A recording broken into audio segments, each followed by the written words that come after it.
Pemirsa, tim gabungan Polda Sumsel bersama jajaran Polres Musi Banyuasin bongkar paksa tempat penyulingan minyak mentah ilegal pasca terbakarnya di lokasi beberapa waktu lalu. Polisi juga masih memburu pelaku yang saat ini kabur melarikan diri.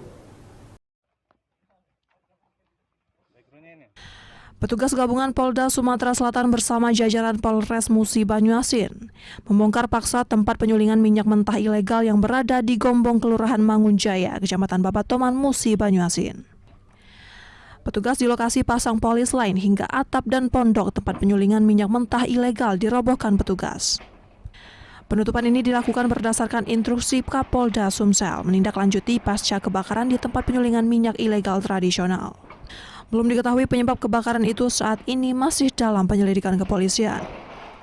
Sementara pemilik penyulingan minyak mentah ilegal yang terbakar kabur usai peristiwa kebakaran dan identitas pelaku telah dikantongi polisi.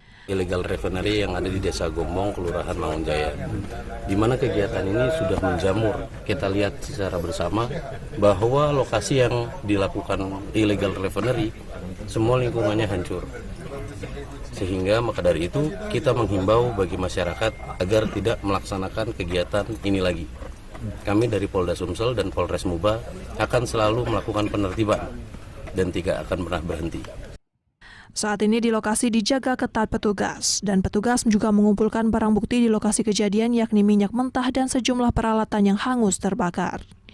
Dari Musi Banyuasin, Edi Lestari, iNews melaporkan.